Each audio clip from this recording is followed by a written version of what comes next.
colégio Mundo Mágico. Aqui é o seu lugar. E aí, galera, chegamos então agora para mais uma aula aí do capítulo 4. Continuando então a função constante, função afim.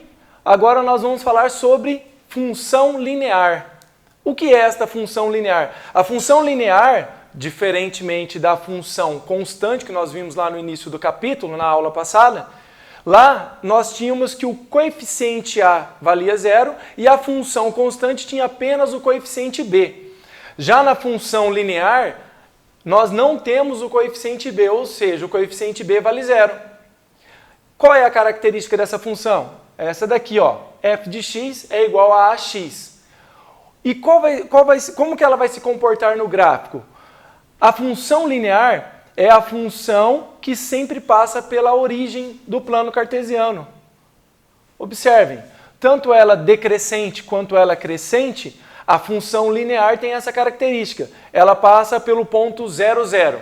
Mas é fácil observar isso porque se não tem o B vale 0 e como nós dissemos antes, na aula passada, né, sempre que a função passa pelo eixo y, significa que o x vale 0. E se ela está passando no ponto 0, 0, então o nosso y também vale 0. Esse é o ponto de interseção. Então significa que o b vale 0. Bom, então continuando aqui, ó, a função identidade, ela também é uma função linear. Só que aqui a característica dela é que x e y são iguais. Se x e y são iguais, ela vai formar aqui uma reta, esta função vai ser uma reta, que ela também pode ser caracterizada como bissetriz dos quadrantes ímpares. Tá ok? Entenderam aqui? Então, x e y, quando eles são iguais, nós vamos ter uma função afim que é uma função linear, mas ela vai ser uma bissetriz dos quadrantes ímpares. Vamos aqui então, ó, a taxa de variação da função afim. O que é essa taxa de variação da função afim? A taxa de variação é o coeficiente A. O coeficiente A é ele que determina a inclinação da reta. O quanto a sua função está progredindo, crescendo. Se ela vai ser uma função que cresce mais lentamente ou se ela é uma função que cresce rapidamente. O que define isso é o coeficiente A, porque o coeficiente A é o que está multiplicando aqui a variável x. Então, quanto maior o A, mais rápido esta função cresce. E como nós medimos isso daqui? Isso é medido, né, a taxa de variação é medido pela variação de y em relação à variação de x. Então, toda função polinomial do primeiro grau, nós podemos determinar a taxa de variação escolhendo dois pontos. Então aqui, ó, nós chamamos de ponto 1 e ponto 2, mas nesse ponto 1 aqui, o par ordenado é quem? É o x1 e y1. Nesse segundo ponto, o par ordenado é x2 e y2. Logo, a variação, esse delta ali é a variação, é o ponto final menos o inicial, ou seja, o ponto 2 menos o ponto 1, nós vamos obter aqui, ó, variação de y. É o ponto y2 menos o y1. E a variação de x vai ser o x2 menos o x1. Com isso, nós sempre que pedir ali para fazer o cálculo da taxa de variação, nós vamos aplicar esta regrinha aqui, ó. Taxa de variação, ou chamado de coeficiente angular, o A, ele vai ser a variação de y dividido pela variação de x. É interessante observar que o coeficiente angular, ou taxa de variação, como está sendo chamado aqui, se ele for maior que 0, se o resultado for positivo, nós vamos ter uma função crescente. Ela vai ter aqui, ó, o ângulo em relação ao eixo x vai ser um ângulo menor que 90 graus. Então, se você observa um gráfico e o ângulo for menor que 90 graus, nós dizemos o quê? Que esta função é uma função crescente. Se ele apresenta a função e você observa que o coeficiente que está multiplicando o x, ou seja, o coeficiente A, que é a taxa de variação, se ele for positivo, a nossa função vai ser crescente.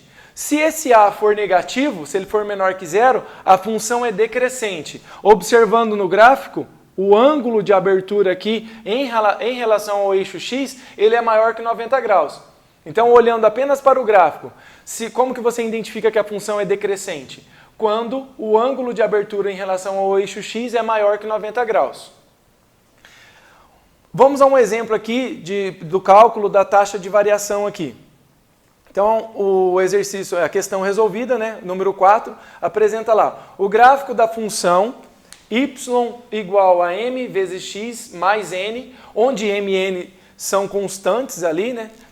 Passa pelos pontos A, 1 e 6, e o ponto B, 3 e 2. Aí ele pergunta, determina a taxa de variação média da função. Então ele quer saber o valor de A, a taxa de variação média seria o valor de A aqui, que nós vimos aqui em cima.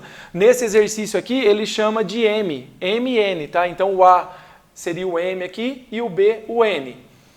Então nós fazemos o quê? O M vai ser a variação de Y dividido pela variação de X. Os pontos estão aqui, e o ponto é o quê? É X, Y. O ponto B, então, é o segundo ponto, ele é o ponto final, então nós vamos pegar lá 2, que é o Y ali, nesse segundo ponto, 2 menos 6, tá aqui, ó, 2 menos 6, dividido pela variação de x, que vai ser lá do segundo ponto 3, menos o 1 do primeiro ponto. Então 2 menos 6 deu menos 4, 3 menos 1, 2, menos 4 dividido por 2, chegamos então ao valor aqui da taxa de variação desta função, ou coeficiente angular como é chamado. Chegamos agora então à inequação, ou inequações, do primeiro grau. Como exemplo, nós temos aqui duas inequações para vocês recordarem como se resolve. Bom, inequação, né, sinal de maior ou menor, maior igual ou menor igual. E aqui nós temos a inequação 3x mais 6 maior que zero. Como se resolve uma inequação? Da mesma forma que a igualdade, tomando cuidado com o sinal da desigualdade ali, quando este tiver que ser multiplicado lá por menos 1. Vamos observar. Eu tenho lá, o 6 está positivo, vai passar negativo, o 3 está multiplicando, passa dividindo, então nós obtemos aqui na primeira, como resultado, que x tem que ser maior que menos 2. Então, se o x tem que ser maior que menos 2, na representação deste resultado na reta real, nós vamos obter ali que x pode obter infinitos valores, né? X representa infinitos valores. Quais valores? Os valores que são maior que menos 2. E olhem aqui a representação da reta real. Nós vamos colocar a bolinha aberta ali para o menos 2. Por que bolinha aberta? Porque o x é apenas maior que menos 2. O x não pode ser 2. O limite de x é o menos 2. E aí ele assume todos os valores que são maiores que menos 2. No exemplo B, nós temos lá menos 2x mais 1 maior ou igual a 0. E aí quando nós passamos 1 aqui para o lado direito, ele vai ficar negativo, só que o valor ali do x está negativo. Então nós temos que multiplicar por menos 1 para ficar tudo positivo ali. E observamos que tem uma diferença quando eu multiplico por menos 1 uma inequação. O que muda? É que o sinal da desigualdade ele tem que inverter. Aqui nós tínhamos menos 2x maior ou igual a menos 1. Quando nós multiplicamos por menos 1, vai ficar 2x positivo, só que agora inverte o sinal, fica menor ou igual a 1. O 2 passa dividindo e nós vamos obter o resultado que x tem que ser menor ou igual a 1 sobre 2. Logo, a representação na reta real, por aparecer esse sinal de igualdade aqui embaixo, né, ó, da desigualdade, ou seja, vai ficar menor ou igual, ele aparece bolinha fechada. E aí nós representamos aqui, indo para menos infinitos, os valores que x pode assumir. Um exemplo aqui, ó, o exercício, é o exercício do livro de vocês, o exercício 9. Lá pede para resolver, né, nos reais, para os reais, a seguinte inequação. Então eu peguei o item A, e aí aparece aqui ó, a inequação. X menos 1 menor que 3x menos 5 menor que 2x mais 1. Como resolver essa inequação? Separa ela como se fosse um sistema, ou na verdade separa em um sistema. Você vai pegar as duas primeiras inequações, os dois primeiros valores aqui da inequação, que é o x menos 1 e o 3x menos 5, e vai formar uma única inequação.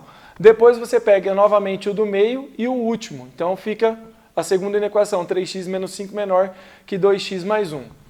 E aí nós começamos a trabalhar ali, a operar esses valores, até encontrar o valor determinado ali para x. Então observe, aqui nós separamos aqui o x, quem tem o x passou para o lado esquerdo, quem não tem ficou do lado direito. Então aparece lá x menos 3x menor que menos 5 mais 1. Na inequação aqui de baixo, então passando o 2x para o lado esquerdo, vai ficar 3x menos 2x, menor que 1 mais 5. Aqui, ó, resolvendo novamente, nós vamos obter ó, x menos 3x menos 2x, menor que menos 4, e resolvendo a de baixo, 3x menos 2x dá x e 1 mais 5 dá 6. Então essa de baixo aqui já ficou pronta, ó, x é menor que 6.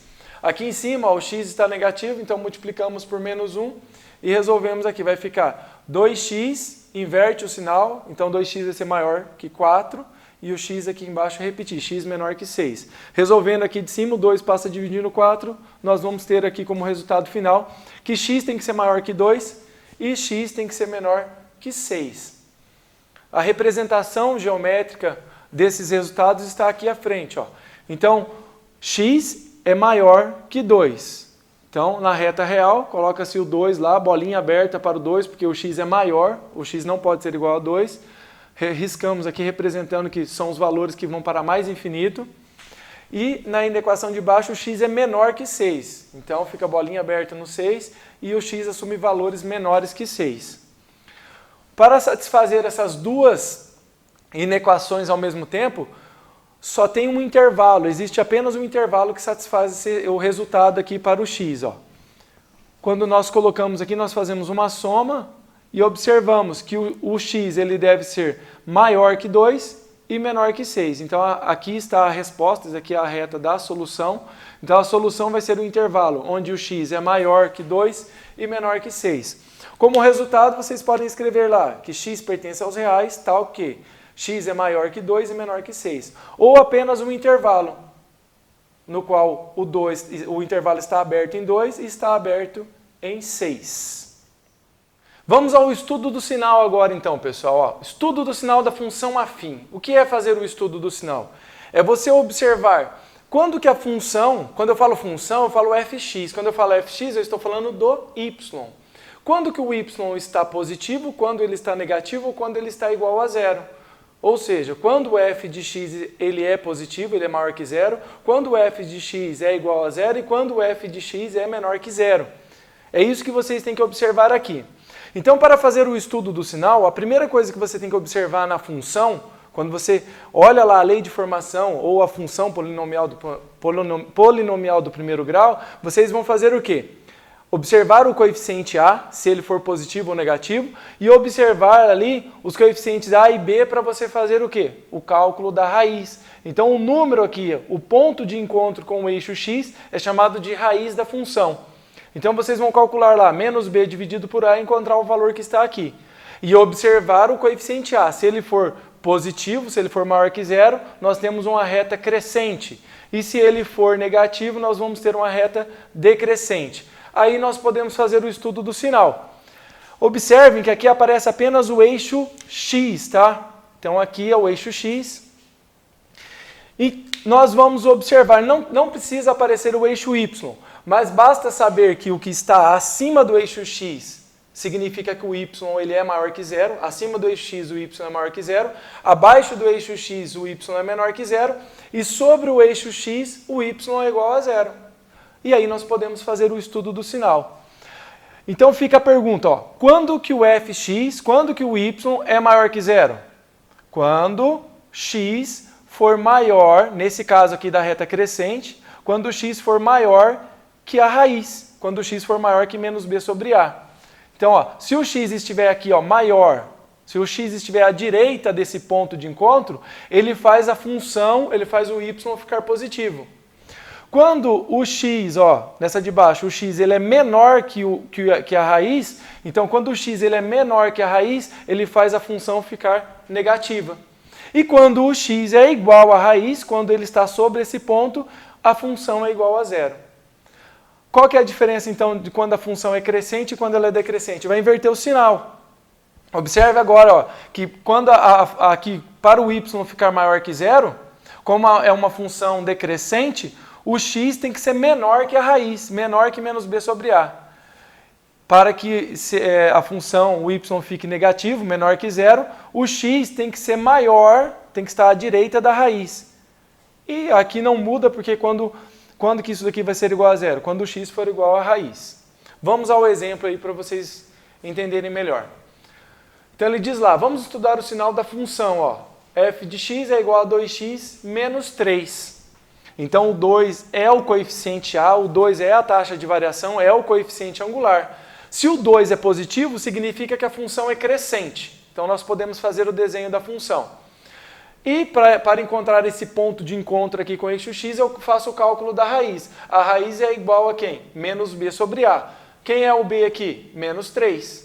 Quem é o a? O 2. Como é menos b, então vai ficar menos 3. Então fica 3 sobre 2. Não preciso dividir, posso deixar em fração, fica 3 meios.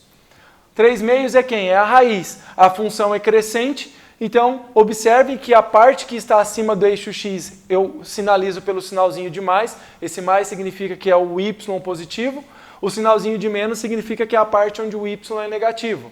E aí nós podemos fazer o estudo do sinal, ó. A fx, a função vai ser maior que zero, ela vai estar acima do eixo x, ó, acima do eixo x, quando o x for maior que 3 meios. Então, quando o x é maior que 3 meios, a função está acima. Quando que a função vai ser menor que zero? A função vai ser menor que zero quando o x for menor que 3 meios. Se o x é menor que 3 meios, a função, o y, é menor que zero. E quando que ele vai ser igual a zero? Quando o próprio x for igual à raiz, que é quando está sobre o eixo x. Aqui, para fechar o capítulo, o último tópico fala assim, ó, o estudo ali do sinal, mas agora com inequação produto e inequação quociente. É quando você tem, então, uma inequação multiplicando ali, né, tem um produto ali na inequação, ou quando tem uma divisão, o quociente.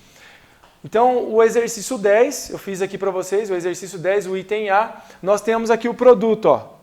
Então, inequação produto. X mais 1 vezes 4 menos 2x menor que zero. Como que se resolve esse exercício? Vocês primeiro têm que separar o produto ali. Então, nós chamamos aqui a primeira parte aqui, ó, o primeiro fator, que é o x mais 1, nós chamamos de f. E o segundo fator, 4 menos 2x, nós chamamos de g. Então, fizemos duas funções.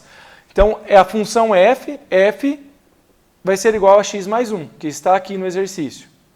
O que eu tenho que fazer? Encontrar a raiz. A primeira coisa que eu faço é encontrar a raiz dessa função. Como que eu encontro a raiz da função? Fazendo lá o menos b dividido por a, ou simplesmente eu troco o f aqui por zero, que é a mesma coisa para encontrar a raiz. Se eu trocar o y, né, o nosso f aqui por zero, aí eu vou trocar o menos 1, vai mudar o lado da igualdade, o x vai ser igual a menos 1. Encontramos a raiz. Quando o y é zero, o x é menos 1. E observamos aqui, ó, o x aqui está positivo, ou seja, ele está sendo multiplicado por mais 1. Então, a função é crescente porque o coeficiente angular, a taxa de variação que é o a, ele é positivo. Então, nós podemos desenhar o eixo x e a reta de inclinação aqui, a função, né? E essa inclinação aqui, ela faz a função ficar crescente. Marcamos o ponto de encontro com o eixo x, que é a raiz da função, que é menos 1. E aí nós podemos sinalar aqui, assinalar menos e mais. Isso daqui é só para identificar onde que o y é positivo e onde o y é negativo. Na função seguinte aqui, a função g, ó, g é igual a 4 menos 2x. Nós fazemos o mesmo processo, o g valendo zero para encontrar a raiz. Então, se o nosso g aqui, que representa o y lá no plano cartesiano, se ele é igual a zero, resolvendo esta equação, vamos encontrar que x é igual a 2. Então, esse x é a raiz, então é o ponto de encontro da função com o eixo x. Marcamos o ponto 2, e aí nós vamos fazer a função aqui, e observamos que ela é decrescente. Por que ela é decrescente? Porque o coeficiente aqui, a taxa de variação, que é sempre o coeficiente que está multiplicando o x, ó, menos 2, ele é negativo. Se ele é negativo, a função é decrescente. E aí nós vamos marcar aqui, ó, o mais agora está do lado esquerdo e o menos está do lado direito. Bom, depois de fazer essa primeira parte, que é o estudo do sinal, aí nós vamos fazer o produto, ó, das funções. Então, observamos agora o quê? O sinal aqui é um sinal de menor. Se é um sinal menor ou se fosse um sinal maior, ele tem que ficar com a bolinha aberta. Se fosse menor igual ou maior igual, a bolinha ficaria fechada aqui, ó, na solução. Então, nós vamos representar o quê? Cada uma dessas retas aqui na solução. Então, nós temos que fazer o quê? Ó? A reta da função f. E aí nós vamos lá e marcamos ali, ó, a bolinha que representa a raiz, né, que é o menos 1. Depois nós vamos lá e traçamos a reta da função g. Marcamos lá uma bolinha sempre proporcional, né? Menos 1, pegando a sequência dos números crescentes da reta real. Então, menos 1, o 2 tem que ficar à direita. Aí nós vamos lá e colocamos o 2, bolinha aberta também, por causa desse sinal aqui de menor, ó, menor. Aí ele fica a bolinha aberta. Depois disso, o que tem que ser feito? Aí a solução, que é o produto dessas duas funções, nós vamos lá e colocamos outra reta. Aí essa última reta aqui representa f vezes g. Bom, com isso, o que vocês têm que fazer? Traçar essa linha aqui pontilhada, para dividir as regiões. Nós temos que dividir o que nós temos antes do menos 1, que é essa região aqui, ó. O que nós temos entre menos 1 e 2 e o que nós temos depois do 2, que na verdade isso daqui é o sinal. Nós vamos estar multiplicando esses sinais. Então, se vocês observarem, antes do menos 1, nós temos o quê? Sinal negativo. Depois do menos 1, nós temos sinal positivo. Então, aqui, ó, antes do menos 1, o sinal é negativo. Depois do menos 1, o sinal é positivo. Lá na função que tem como raiz o 2, antes do 2, o sinal é positivo. Depois do 2, o sinal é negativo. Então, observem aqui, ó, antes do 2, o sinal é positivo. Depois do 2, o sinal é negativo. Como nós separamos em 3 regiões aqui, nós vamos fazer o quê? O produto, a multiplicação. Ó. Menos vezes mais, menos. Mais vezes mais, mais. Mais vezes menos, menos. Fizemos o quê? O joguinho de sinal lá, mais, sinais iguais dá mais, sinais diferentes dá menos. Aí nós podemos responder agora e chegar à solução. Ele pergunta quando que o produto desta inequação aqui, quando que esse produto ele é menor que zero. Quando que ele é menor que zero? Quando o valor aqui, quando o sinal fica negativo. Por isso que está riscadinho aqui, ó. Então aqui é a parte da solução. Onde tem o sinal negativo é a solução do nosso problema. E aí como resposta vai aparecer lá, a solução então vai ser quem? O x que pertence aos reais, tal que o x é menor que menos 1 ou o x é maior que 2. Esta é a solução. Lá nos exercícios de quociente é a mesma coisa. Tanto na multiplicação, tanto no produto quanto no quociente, nós temos que dividir em duas funções, eu chamo de f e g, e aí eu faço o estudo do sinal e depois eu faço o jogo de sinal para chegar na solução. Entendido, galera? Então chegamos ao fim de mais uma aula, encerramos o capítulo aqui. Eu deixo o meu abraço e o até mais.